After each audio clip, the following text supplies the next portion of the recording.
I'm Professor Vivek Sabharwal, Director at APEEJAY School of Architecture and Planning. I'm on behalf of my school, I am grateful to Ministry of Panchayati Raj and Dr. Abdul Kalam Technical University for giving us this wonderful opportunity of preparing a rural development plan for Kalonda, which is a Gram Panchayat in the district Dadri. And we've been working on this project for last over 3 months now with our team leader, Professor Anand, Khatri, and some teachers. And some students joined us later to prepare a very comprehensive proposal. And we're presenting this proposal to Ministry of Panchayati Raj for their deliberations. And we hope that this presentation and subsequently the report will find a purpose in the development of this wonderful panchayat project. And we have learned a lot by interacting with the people of Kalonda and with the great support from different agencies that we have received that we are able to present this report. And we hope that it will be of benefit to the residents of the panchayat, and it will go a long way for their future planning. And we hereby are presenting this, and we again thank you for giving us this opportunity. Thank you so much.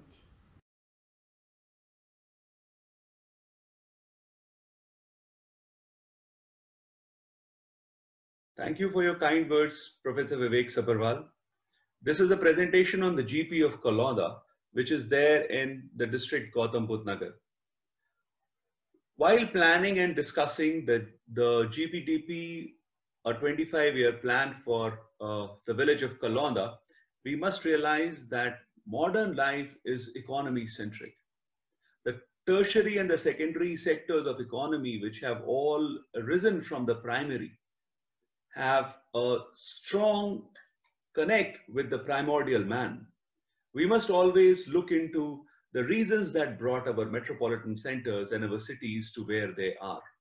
This is the right time to intervene in the village of Kalonda, wherein the ratio in between the habitable area and the agriculture area has not exceeded 1:15, which is the critical ratio for maintaining greenery, maintaining agricultural connect.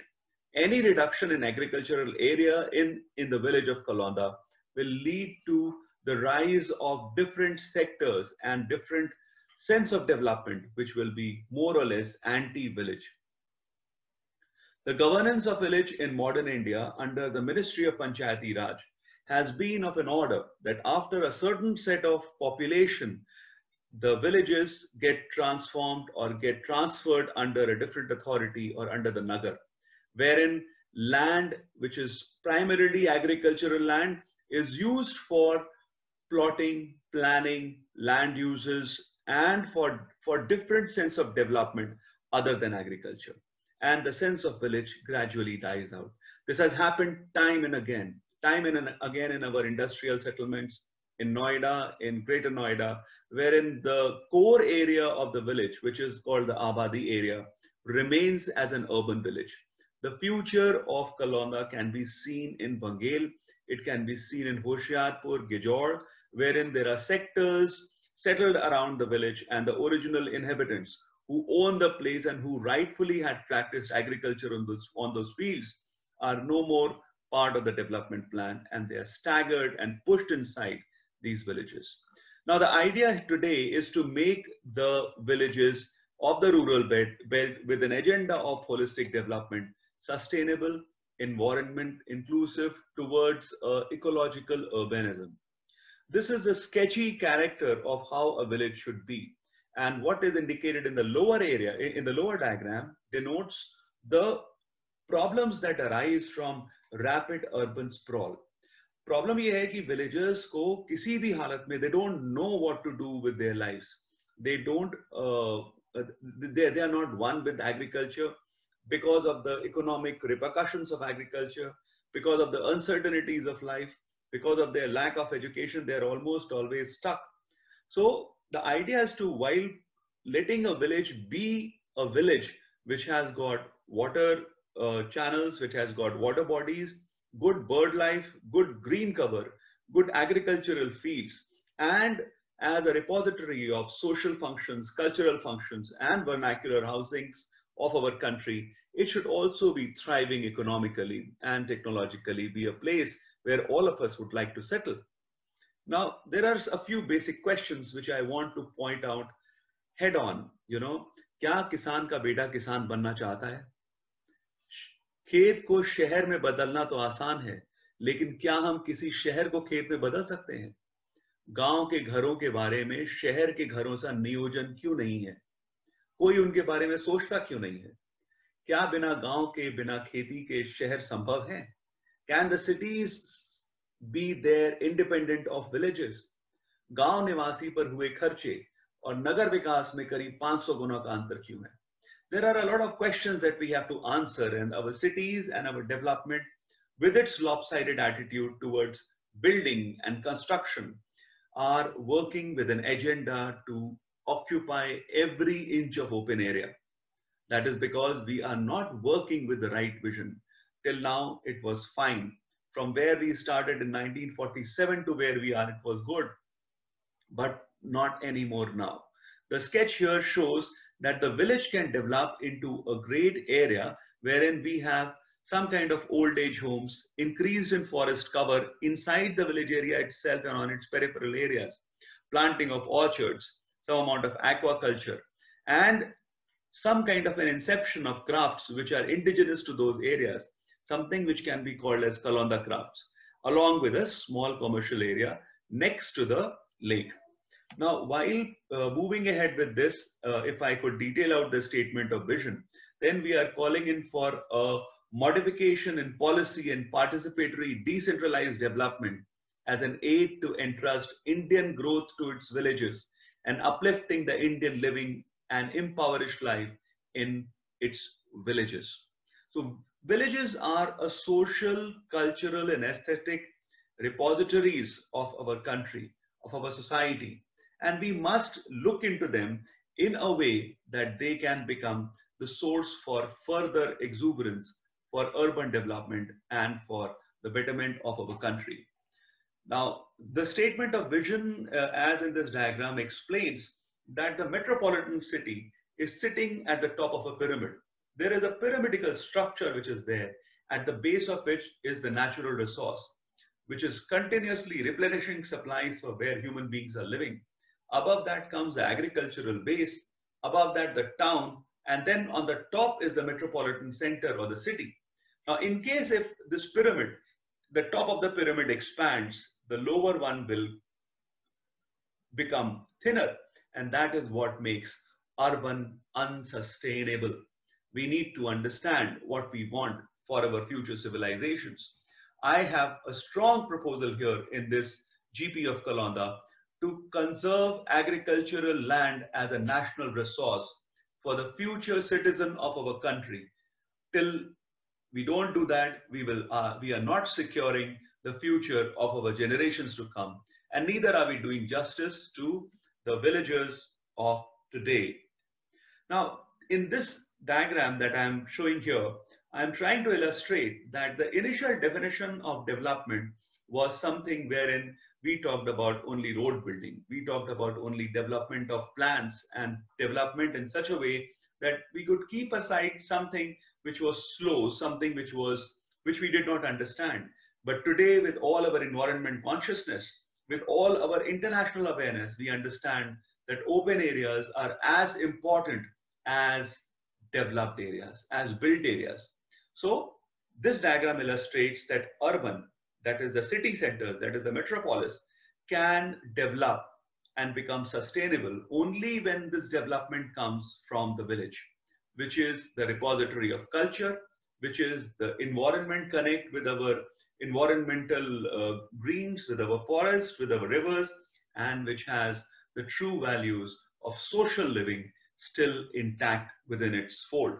So with this new definition, the GP of Kalonda moves ahead, and we are all working towards aiming for a better quality of life. When we look at the way in which different countries, advanced countries like of Europe, advanced countries of Japan, advanced countries like USA, the first world countries have handled their villages, we will realize that villages are a better destination than any of the urban areas in these cities. I was in Oxford at some point of time wherein I talked to Britishers who were living in villages. I told them that their country has been taken over by people from outside who are running their urban centers. The reply that I got from most of them was that they were living the quality of life.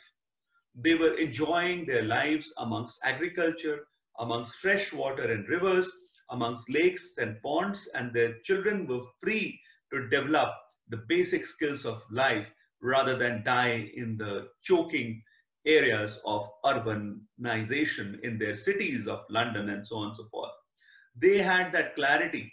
I was really stuck when in USA I realized that an address in the center, the heart of the city, which was the best address, was an urban village. It was not the suburb. It was not the new developing area. It was not anything else but an urban village. Urban villages in USA and UK have all developed and prospered, and this is what we know of today also. You check a country and tell me that in case if we talk about the character of a city, it remains in those core areas. Those core areas are areas which have always been the carrier of character and the carrier of intrinsic values, architectural repositories, and of resource as the leading thought in that country. Now, while planning for Kalonda, we have tried to work on design-based planning. Design-based planning illustrates that unlike the regular pattern in which we are doing planning first in a 2D format, we actually do a 3D planning. This is the latest thought in planning, and we have tried to make our approach through design-based planning. And we have also referred to the Charter for New Urbanism to understand what the international consciousness is talking about in terms of coming up with our villages, and in terms of design, and in terms of development, which is almost always automobile run. Our cities and our villages and our layouts and our country is all being done as to please a car speed. Nobody has ever thought about human speed, because human speed now is being determined by car speed. We must rise and open our eyes before the core of our existence, that is the agriculture sustained in villages, is destroyed, before the villages are destroyed, and before human beings in the village forget and dislike agriculture to the extent that there's nobody left to practice agriculture. We also have to look into the fact that there has to be equality, there has to be nutritional security, health, care, gender justice, and so much more for the villagers as much as is there for cities. When you go to Kalonda, there's not even a police checkpost. There's not even one single ATM. Leave aside a good eatery, there's nothing except for a small post office. So in a place with a population of 7,500 or 9,000 people, and with so many houses, even if there is no representation of governance, then how do people live? How is there security in that area? There is no ATM, no banking possible, no market, no provision of seats. Everybody has to go up to, Dadri for procurement of seats. How do they live? How do they survive are basic questions. Now, this is another diagram wherein I have tried to illustrate that for a pyramid to be stable, we must at the top from the metropolis pump an economy towards the base, which is the village, the rural, the green. If there is economy at the base of the pyramid, economy will give more sustainability to the metropolis, more reasons for the metropolis to be what it is rather than to get destroyed in the process of everything becoming an urban sprawl. Under the perspectives of developing Kalonda, we must realize that there is immense regional possibility. And while working on economics, we must also parallelly work on social strengthening, and also on arts and culture. So to take up this whole process, we had followed a certain methodology wherein we had done basic surveys, household surveys, community participation was there. There was a lot of participation from the part of the MoPR, representatives of the block, of the state secretary, the Gram Pradhan, and I'm really thankful to Kunwar ji, I'm really thankful to Praveena ji, I'm really thankful to the Gram Pradhan and all the students from the college who always came forth to help me whenever somebody was insisting on not realizing surveys or not getting into discussions, who helped me get more community. So, and I'm also thankful to the ISRO and NRSC for providing wonderful information for us to put together and study. They were always there to help us with missing links. Now, Kalonda as a region is divided into ponds. There are 6 basic ponds in Kalonda, and 2-3 of them lie outside in the agricultural area. We must understand that Kalonda is a village of ponds. Not just Kalonda, every village in Noida, Gautam Budh Nagar had ponds at certain point of time. There is still a very huge pond opposite Salarpur, in between Bhangel and Varola. There is a huge pond which is continuously getting encroached, but encroachment is not possible because it's an area where water, where all the surface runoff gets collected. So is the case with Kalonda. The geomorphology is such that water gets into these ponds from different sides. We have made a wonderful study which actually proves that Kalonda can survive only if these ponds survive. Now, this is a diagram which shows the regional placement of Kalonda, where we have shown that next to Kalonda is the NTPC, the Eastern Peripheral Corridor is coming up, the NH34 is there, the railway is there, Dadri is there, and with all these facilities coming up around Kalonda, it is very, very positive that the land would develop in a direction we want, with all the energy that is there, unless we leave it for destiny and for development authorities to work, wherein the focus would be primarily plotting, cutting sectors, developing industry, and removing agriculture from the face of these last few remaining villages, so that they also become a part of Nagar, and the whole of the district Gautam Budh Nagar becomes only urban sprawl. Now, when I actually talk about the village of Kalonda, I must explain that the fabric of this, the villages in this geography of Uttar Pradesh is such that every 3 to 5 kilometers distance, there is a village. So in between Kalonda and Cholas, Kalonda and Jarcha, Kalonda and Bharana, Kalonda and Gesupur, the approximate distance is 3 kilometers or 5 kilometers, because this is the distance traversed by a person easily on foot in 1 hour. While the villages known as the Abadi areas or outlined as administrative boundaries survive as administrative boundaries, but it is not so, because ultimately agriculture is practiced as a belt. Agriculture is always a belt, and it is that belt that that exists, and it is that belt which actually connects that whole region. The Abadi area is a very small area, and we must understand that while this Abadi area is a small area, this whole agriculture belt can survive only when it is a belt. Manpower is shared, machinery is shared, thrashers are shared, tractors are shared, implements are shared, seeds are shared, markets are shared, post-harvest processes are shared. So with all these shared things which are actually functioning like a large-scale industry, it is only possible for agriculture to thrive if it is a belt. Small pockets inside a city cannot practice agriculture. And with this whole thought, I'm here to explain through this diagram that if the growth of Abadi area, the loose urban sprawl, वो ढीलापन जो फैलावे में आ जा रहा है गांव के, जिसमें घर थोड़ी दूरी पे एक दूसरे से फैलते चले जाते हैं, if that is not put in check, this diagram on the right hand side, which illustrates that in between Jarcha, Kalonda, Kalonda and Gesupur and Kalonda and Cholas, we will have a continuous urban sprawl. Right now, this agricultural field is a continuous thing running around the Abadi areas. You know, it's a continuous belt happening, and the Abadi areas are mere islands. Then agriculture starts becoming islands, and it is continuously being eyed by land sharks till the time it is taken up, eaten up, plotted, devastated, digested, sold to people on the pretext that land is life, land dealing, property dealing, you know, and they all become property dealers in turn of being, peasants and farmers.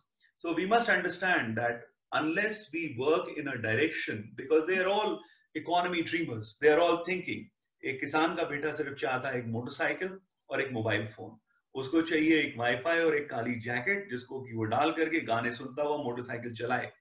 This is primarily because of a lack of sense of direction and a great affinity to all these assets of modern life, which has been given to them through us as a part of our culture, which we have transmitted to them, not just through Bollywood, Hollywood, or all possible things that are directing them to understand that this is leading them to a better life, or this is a sign of better life. Nobody says that being a farmer is a sign of better life, So we must understand that Kalonda still has got a lot of opportunities, and we must explore them, channelize them for the people. Agriculture is one possibility. Improvisations in agriculture are required. Rural tourism is another possibility, wherein lake sites can be developed as areas where people from the district of other blocks of the district of Gautam Budh Nagar travel easy and come to the pond sites for evening dinner, or for buying a few things from the village shops and go back. This kind of a culture has to be promoted. Animal husbandry is a very good option. We can look in. There are signs. Every house has a dalan, and every house has one or two animals. The only problem is that the dudia, who collects milk from the village, collects it at the rate of 30 rupees per liter. And that is the cost. 30 rupees per kg is the fodder cost also, which they feed to their animals. So where does the cost of the animal come from? Where does the care and upkeep come from? So with this destructuring, we must also parallelly look at more possibilities. So next to Kalonda is a lot of economy from the NEPZ, NSEZs, and other areas which are there. There is this whole railway track coming up. There is this NH coming up, and the peripheral corridor which is there. Then there is ecosystem possibilities, which I explained, that these lakes, the formation of lakes, there is ecosystem possibilities. Then NTPC and other big industries are there. In fact, in continuation to the previous diagram, this diagram shows that in the next 5 years, we are having Kalonda on an important circuit of connectivity to the Jewar airport. In another 10 years, the IIT Greater Noida Patanjali Food Park is going to come up, which to which Kalonda can be annexed as a source provider. In another 15 years, the 1500 kilometer long film city, 1000 acre data center, 200 acres, and all these things, the DMIC, all would be complete, and we would have Kalonda sitting on an important corridor. In another 20 years, the Dadri, Noida, Ghaziabad investment region would rise.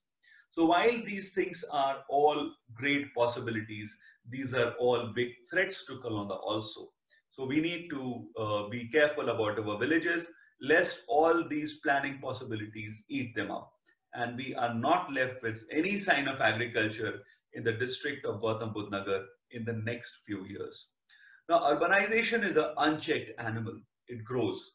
At a lot of places, planners have tried to put a peripheral road, a ring road, and this is what happened in Delhi. They put a ring road, then they put another outer ring road, and now they don't know which outer ring road to put, because the minute you put a ring road, there is always a growth beyond. So to contain the growth of village, we don't need a ring road.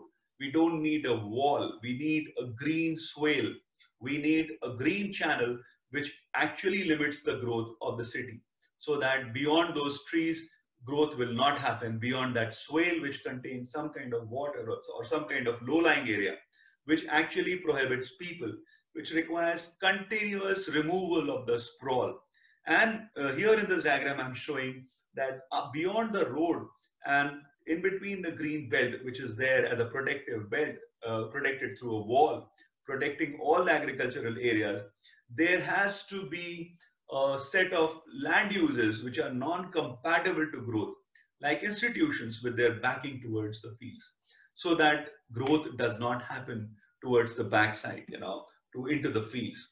This is a small LULM plan, which is the present plan, wherein we are trying to show that the present commercial areas are limited, they are disengaged with the lakes, and the lakes are almost always present continuously through the fabric, equally placed in different directions.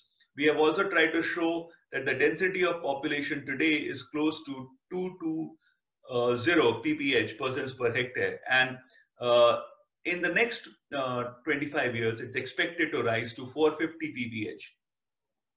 Now, with the rise in population, and this is the next LULM, wherein we have tried to propose that lake, the pond, becomes a place where everything happens. So around the pond, we are imagining a school, we have proposed a commercial area, we have proposed a fish cultivation in the pond, we have proposed a green orchard, we have proposed a leisure area, a relaxing area for villagers, for their exercise, for their play, and we have also proposed an institution where children get educated. So the pond becomes the center, and along with the pond is a SLWM, the solid liquid waste management plan, or maybe a plan wherein the grey water gets treated. The treated grey water enters into the pond so that the contamination is not continued. The aquifer at the base through which the whole of the village is pulling out water does not get destroyed or contaminated. Now, the whole thought is shown in this diagram on the top right-hand corner, wherein the clean water body is surrounded with commercial areas, wherein there is a yoga, there's a spa, there's an old age home, there's a commercial area, as I had described, along with a park and increased number of green forestry next to the pond. With this whole approach, and with better hydrology, I'm sure that the problems that are beginning to rise in Kalonda would be stemmed. Now, this is a ward-wise division of the same LULM, and in case if we look at the way the housing has been happening in different wards, the lower and the upper diagram illustrates that the urban sprawl is very loose. It's not at all dense. We have mapped and written down a number for every house. There are 1,474 houses with an average house family size of 6 to 7. So, with these number of houses in Kalonda and with this kind of a dispersion, it is very easy to densify Kalonda Abadi area in case if we do not allow it to expand from wherever it is.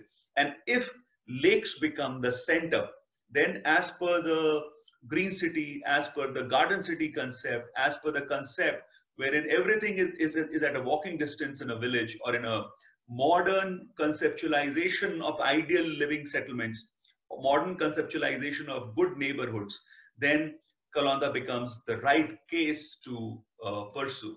Now, there are certain, these are certain data that we derived on building typologies, which I wanted to share just before we started on the housing policy. And this is the data on the calculation of the rise in population of Kalonda, and education levels, which we want. This is a small sample of the 25-year plan, which I'm going to discuss with you later. And this is a sheet which illustrates that the surface runoff is of an order that is equal to the volume of water in the lakes, assuming the depth of the lake to be about 10 feet, as in the calculations provided to us by the contour plan. And while working on the contours and while checking how every water channel that gets created during rainfall leads to these ponds, we have realized that the only reason why this geography sustains is because we have these pond formations, which actually are interconnected with the aquifer. And if we do not conserve these pond formations, the groundwater recharge will continuously fall, as has been happening in Noida. and as has been happening elsewhere, where all these water bodies have been closed, choked. Now, these are three examples of lakes, of many examples which we can show from 2007 to 2020, where the lake side is getting encroached. Now, this is the lake side where, in 2007, we can see was a green patch. In 2009, some cluster started developing. Then another encroachment started happening in another lake in 2000, in the same lake on the other corner. In 2015, it was not there. And in 2020, it was there. So this lake size, which was a huge lake size, starting from here to here, this part is green. This is also a lake, with a forest cover on this side, is getting encroached. The forest cover is dying out, and the lake is left bare next to the housing. This is another lake wherein Matawala Talab, wherein we can see a lot of encroachment in between 2007 and 2009 itself. This part is not there in 2007. This is just a small thin road. By 2009, in 2 years' time, there is encroachment. And again, in this part, you can see an increased encroachment, here encroachment, here encroachment. Everywhere, people have been encroaching around the lakes. Now look at this huge lake, Pirwala Talab, which was actually in all this area.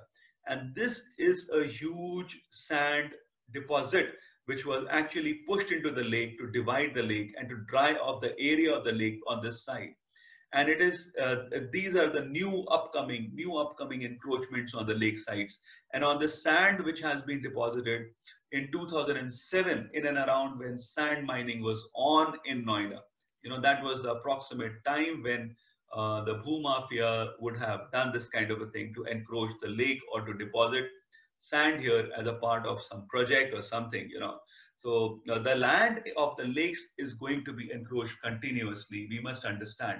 We conducted a lot of water tests in Kalonda only to realize that there are, in areas where we find some kind of disease like, paralysis or kidney stones, these are areas where contaminated water is there coming out from the aquifer. And this contamination is not there in the complete aquifer, in not all the supplies. And it can be checked in case if the water is pure, if the water that is percolating in the aquifer is purified. So desilting and careful treatment of grey water is required. Now we must understand that the visual center of Kalonda is the pond. This is a study which illustrates that the center line of all houses is aligned towards an imaginary visual center in a pond. This is exactly what happens in Varanasi or in any of the seaports starting from Boston to any area, where people associate with an imaginary center and they align all their houses, all their lanes, all their constructions in line with something which is there imaginary inside. ये जो है बनारस में भी है और ये और जगहों पर भी है जहां पे भी water structures के साथ लोग associate करते हैं. So people in Kalonda associate with ponds. Now with the interlinking of lakes, this is another proposal that we had worked on. With the interlinking of lakes, it is possible that the runoff of one lake goes into the other. And with this runoff, we maintain an equilibrium and the excess water gets drained into the canal which is running through Kalonda. This interlinking of lakes can be done through, swales or, through pipes or sewers and whatever. And it can work like a big ecosystem wherein the grey water treated gets into these lakes, aquaculture happens, and all this is put together. The aquaculture also which happens can be done in boxes. Everybody can be given a fish box through which they do their cultivation. In fact, calculations reveal that every lake can deliver as much as 10 lakh of fish per annum. And if not more, we can manage that possibility through a better calculation. Now, the SLWM plan, wherein our Honorable Minister also focused so much, has to be brought in place in our villages. Now, there is a possibility of treating grey water, which has happened so many times in India, where a lot of these, canals have been cleared and treated by oxygenators, by algae, by floaters, by floating fountains, and treated water is then poured into channels. There is an example in South Korea where a water channel which was running through the center of South Korea was closed off through a main highway coming on top. And in 2002, this whole area was opened up and the main corridor was diverted till the time they realized that having a water channel in the center of South Korea was more important than having a highway in the center of South Korea. We must understand that nature and natural features have to be conserved. We must open our eyes. Having a developed world around us means that we must learn from it. Now, this is an example of how we can set up a STP in Kalonda and purify that water. Now, for conservation of agricultural areas, we have to say that we need to actually aid agriculture in many ways. We have to have a pesticide or an easy solution. You know, soil health has to be continuously checked. There has to be soil engineering. The biodiversity and the tree plantations have to be worked on. And we have to get into more advanced agriculture and an integrated farming system, and also a seed bank for people to enhance their agriculture. There was also a big proposal wherein we thought that organic cultivation, if taken up in Kalonda, can actually provide for the need for the organic food in our country. The present trend wherein everybody is looking for organic cultivation in our country. This is a calculation of the kind of education that is required, and we have banked on the URDPFI rather than make a comment ourselves. And we realize that certain number of institutions are to be coming up, and there have to be more economic opportunities because there is a rising unemployment which is there in between 18 to 60 years. Almost every villager of Kalonda works like a laborer in the neighboring cities.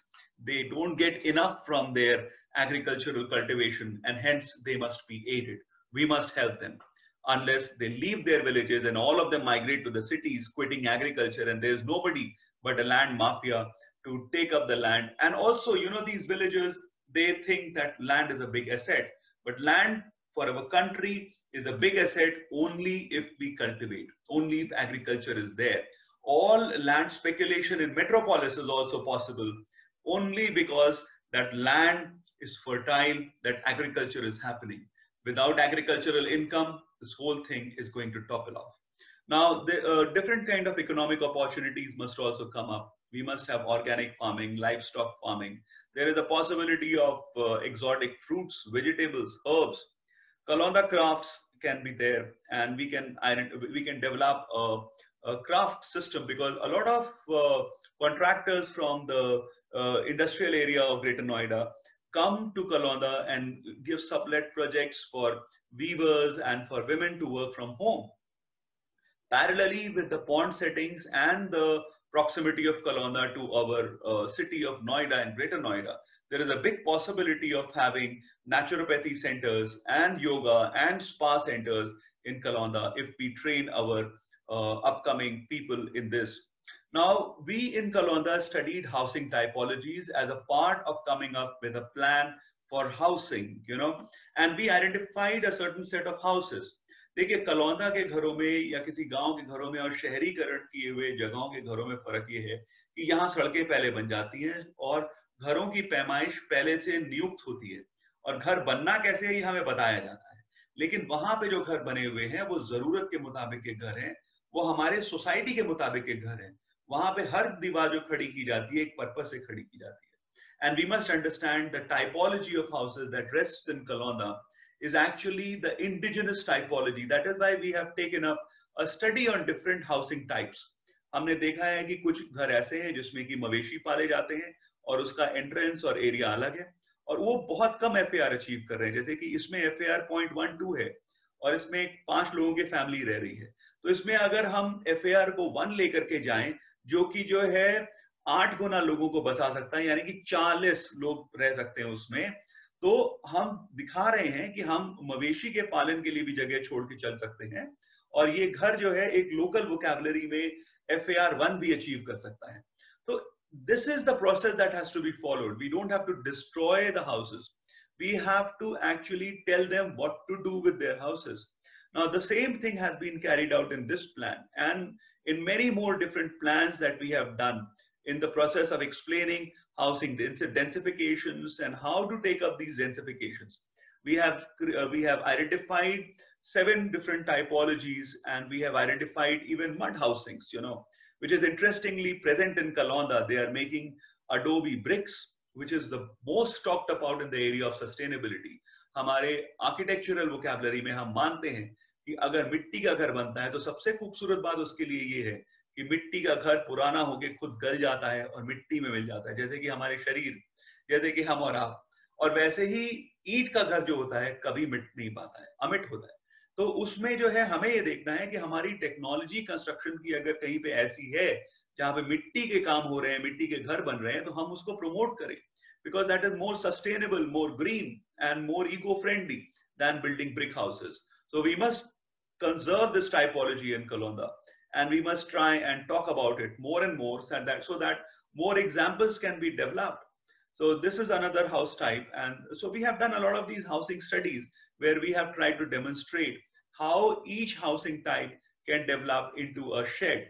Then we have also tried to illustrate that a simple plan as this, wherein the name of the owner, the kind of details of people living next to it, heights, materials, is put on a piece of paper, and they actually use this as a format and submit it to some central authority, which could be a village conservation authority, or which could be a agricultural resource authority under the Ministry of Panchayati Raj, which can be actually monitoring the development of Kalonda, unless Kalonda, like those innumerable villages, following the urbanization housing module, the modern housing type with a front setback, a rear setback, and a chunk in between, makes houses in such a way that they are no more of use to activities like cattle farming, like agriculture, and so on and so forth. Now, this is another diagram which I have illustrated, that in case if Kalonda has to be conserved, we have to look into its traffic systems.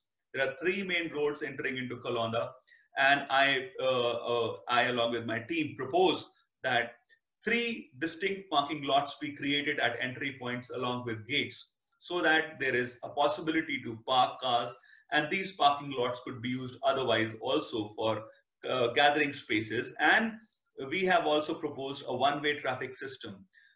There is a continuous effort of gentrification, you know, and in case of the village gets gentrified while conserving its agriculture, or rather when it gets gentrified, then we will have to associate and accommodate the village in such a way that it abides with the developed definitions, and it allows car parking, it allows a one-way traffic. The internal roads are not more than 4 meters, 12 feet. The 2-side movement of traffic is not possible, and henceforth we have to be careful about the way traffic moves in Kalonda, and this kind of a circulation is still possible. We have checked it. Now, this is a part of the design-based code development process, wherein we have tried to talk about one node in Kalonda, which is next to the Peerwala Talab, and the stage-wise development shows and illustrates that that there is development, you know, and this development has to happen in a particular way if designed. If not designed, it goes all out of control. तो ये जो design model है ये illustrate करता है कि अगर development ऐसे किया जाए। ये दूसरी नोड है, ये जो है आपका पुराने प्रधान की बैठक है जिसमें सामने पोस्ट ऑफिस है और मंदिर है, और पहले वाला पीर वाला तालाब था। ये पीर वाला तालाब का प्लान है जिसमें हम दिखा रहे हैं कि अगर डेंसिफिकेशन हो तो कैसे हो, अगले 25 साल में ये एरिया डेंसिफाई हो या ग्रोथ हो तो कैसे स्टेज वाइज ग्रोथ हो। हम इसी चीज को प्लॉट में कन्वर्ट करके, प्लान में कन्वर्ट करके, कोड में कन्वर्ट करके लोगों को आगे दें कि इस तरीके से जमीन बेची जाए, खरीदी जाए और डेवलप की जाए। तो डेवलपमेंट में एक मॉडल होना चाहिए, एक प्लान होना चाहिए, तभी हमारा डेवलपमेंट एक नियमित रूप से आगे बढ़ सकता है, जिसमें कि हम डेवलपमेंट को सिर्फ बिल्डिंग बनाना ना माने, लेकिन नेचुरल रिसोर्स को प्रोटेक्ट करना भी डेवलपमेंट माने, जिसमें हरियाली क्षेत्र और एग्रीकल्चर को प्रोटेक्ट करना भी डेवलपमेंट माने। उसको हम इस अंधेपन से डील नहीं कर सकते हैं कि सिर्फ हमने प्लॉटिंग कर दी और गांव खरीद लिए और जमीन बेच ली और उससे कमाए हुए पैसे को अपने नेशन की कमाई बताया। ये एक्चुअली एग्रीकल्चर का पैसा है जो कि सर्कुलेट होकर के जमीन में लगता है, जिसको कि डेवलपमेंट वाले लोग डेवलपमेंट कहते हैं, जो कि इंडस्ट्री में लगता है। ये एग्रीकल्चर की फ्री लेबर है जो कि महीनों आकर के इंडस्ट्री में काम करती है। जब आप नोएडा, ग्रेटर नोएडा, किसी भी इंडस्ट्रियल जोन को देख लीजिए, वहां पे लेबर की तादाद ज्यादा होती है। यही वो टाइम है जहां पे एक्सपोर्ट हाउसेस प्रोडक्शन करते हैं। तो we must understand how labour is flowing, how labour is in excess, when labor is in excess, and how this whole international processes of exports in our local production is all working in such a way that, you know, it works in almost in harmony with our agricultural processes. Also, we must understand that for the development of human resource, we must inculcate a lot of vocational training programs like carpentry, agriculture, hospitals, naturopathy, electronics, civil and draftsmanship in a village school, which is a 70-year-old inter-college in Kalonda, wherein, you know, people have been studying. If we look at this, the college 70 years ago, we will realize that this college would have been, rather Kalonda would have been the most leading area 70 years ago, in case if it has got a 70-year-old college functioning in its heart. Now, this is a slide on CNU, the Charter for New Urbanism, which tries to explain that all over the world we have been trying to follow principles which are not really development principles, which is trying to explain that we must open our eyes and see that this world has been brought at the hands of automobiles, that the widening of roads is killing communities. Today, when you move and walk in Noida and Delhi, you do not relate to people on the roads. CNU promotes social involvement. It promotes areas where social or a society functions as a measure of bringing up a community, where community connect is there. There are immense number of writers which are talking about the way cities are getting destroyed and human beings are moving into isolation despite living in urban centers, which are trying to highlight that we must look at the village condition, which is right now the ideal condition to be the future model for living. You know, this is the example of design-based planning, wherein we say that the design of a building should be converted into a planning module, a plan like this, and then this plan should be used as a planning measure. Now, the road development is also based on design-based planning, you know. And then, as a part of this whole proposal, we have tried to work out the next 1-year plan as a part of the 25-year plan, which I will explain later in this presentation. But this 1-year plan explains that we must do certain things immediately, starting from desilting of lakes to removing the roads which are connecting the urban sprawl in between Kalonda and Gesupur, to street lighting. We must make the village of an order that, you know, people like me and you should like to go and spend our old age there in villages. People like me and you should like to invest in agriculture and start practicing agriculture in villages rather than be pursuing life here in the center of cities.